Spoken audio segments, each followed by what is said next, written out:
Hello বন্ধুরা, অনেক দিন পরে মানে টুকটাক ছোট্ট মিনি ব্লগ নিয়ে তোমাদের সামনে চলে এলাম। তো আজ আমাদের বিবাহবার্ষিক 14 বছর পূর্ণ হয়ে 15তে পা দেবে। তো ওই জন্য একটু মানে আর কি, মাংস তো এমনি রোজই খাই, তো আজকে একটু মানে হাঁসের মাংস আনতে গেছে বাবু আর ওর বাবা। আর আমি সকালবেলায় কচুরমুখী দিয়ে রুই মাছ দিয়ে করেছিলাম, আর হাঁসের মাংস আনতে গেছে, তাই জন্য আমি মশলা করছি। দেখো এগুলি সব রেডি করছি, ওরা আসলে রান্না শুরু করব। তা আমার সঙ্গে থাকো, আর আজকের দিনে আমি কি কি করি তোমাদের সঙ্গে শেয়ার করব, কেমন? এই যে বন্ধুরা দেখো, মাংস নিয়ে তো চলে এসেছিলো, আর আমি ততক্ষণে স্নান টান করে নিয়েছি। আর ততক্ষণে মাংসটা আমি ম্যাগনেট করে রেখে দিয়েছি। দেখো এই যে দেখো, মাংসটা ম্যাগনেট করে রেখে দিয়ে আমি স্নান করে নিলাম। এবার এটা বসাবো। তো কড়াইতে আমি তেল দিয়ে দিয়েছি, এবার দেবো পেঁয়াজ,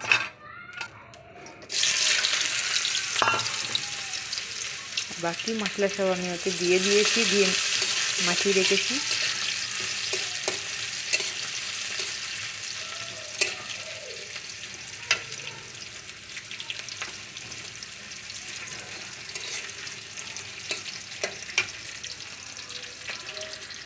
এর মধ্যে কিন্তু আমি আলু, সব রকমের মশলা, সব কিছু তেল ফেল সব একসঙ্গে দিয়ে মেখে রেখেছি। দেখো কি সুন্দর লাগছে দেখতে। আর এদিকে আমার পেঁয়াজটাও লাল হয়ে এসছে। মানে হাঁসের মাংস শুনেই জিভে জল চলে আসে।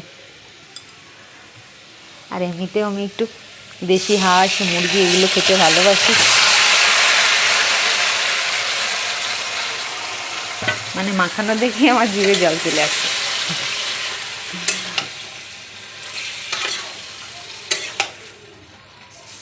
এতে সব রকম কিছু দিয়ে মেখে রেখেছিলাম।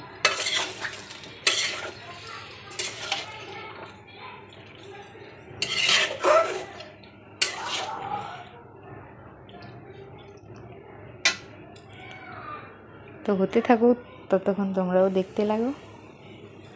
তো মাংস কষানো হয়ে গেছে, মাংস কষানো তুলে রেখেছি খাবো বলে, দেখেছো? আর এই যে মাংসে জল দিয়ে দিয়েছি আর তুলে রেখেছি খাবো। দেখো আমার কিন্তু মাংস রান্না হয়ে গেছিলো, আমি খেয়ে টেয়ে তো আবার ভিডিও করছি। 1 গামলা মাংস হয়েছিল, তরকারি হয়েছিল। কি সুন্দর কালার দেখেছো? তরকারি খাওয়া হয়ে গেছে, মানে ভাত খাওয়া হয়ে গেছে, তারপরে আমি ভিডিও করছি, মনে ছিল না।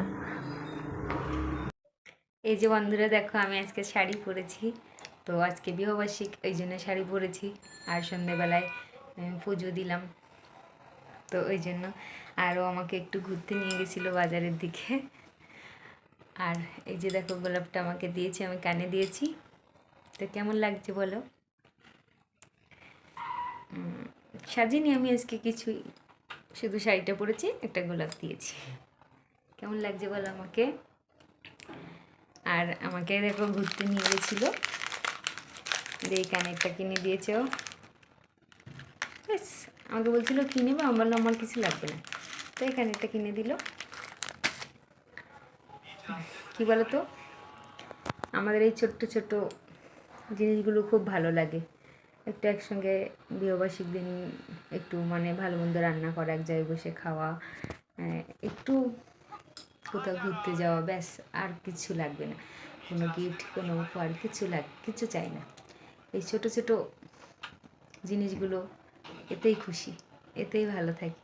এটুকুনি মানে এটুকুতেই আনন্দ, ভীষণ আনন্দ, অনেক। তো আর কোনো কিছু চাওয়ার থাকে না। তো আমাকে ওটাই কানেরটা দিল। আর ওর একটা সোয়েটার পছন্দ হয়েছিল, আমি বললাম নিতে, তো বললো নেবে না, বললো কালকে নেবে। আমি বললাম নাও, আজকে পছন্দ হয়েছে। বলছে আজকে তো আর চলে যাবে না, কালকে নেব। ঘুরে চলে এসেছিলাম, বললো কালকে এসে নেবো। বললাম ঠিক আছে, তুমি ওটা নাও, আমি তোমাকে ওটা কিনে দেবো, আমি গিফট করবো। বললো ঠিক আছে। তো আজকে আমাদের 14 বছর বিবাহবার্ষিক পূর্ণ হলো। তোমরা সবাই আমাদেরকে অনেক অনেক আশীর্বাদ করো, যেন আমরা সারা জীবন এইভাবে সুখে দুঃখে একে অপরের হাত ধরে সারাটা জীবন একসাথে থাকতে পারি। যত কঠিন পথ আসুক না কেন যেন পার করে যেতে পারি। আর ভগবানের কাছেও এটাই প্রার্থনা করি, তিনি যেন সারা জীবন আমাদেরকে এইভাবে সুখে দুঃখে একসাথে রাখে, জীবনের শেষ নিঃশ্বাস অবধি যেন আমরা ভালো থাকি, সুখে থাকি, সুস্থ থাকি। আর ভগবানের কাছে কামনা করি তিনিও যেন সবাইকে ভালো রাখেন, সুস্থ রাখেন।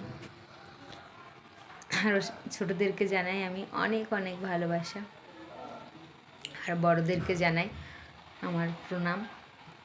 আর তোমরা সবাই আশীর্বাদ করো যেন আমরা এইভাবে সারা জীবন সুখে থাকি, সুখে দুঃখে আনন্দে এইভাবে যেন আমাদের দিন কেটে যায়। তো সবাই ভালো থেকো, সুস্থ থেকো, আর আমাদের জন্য অনেক অনেক মন খুলে আশীর্বাদ করো, ভালোবাসা দিও, কেমন? তো এই ছোট্ট মিনি ব্লগটা এই অবধি।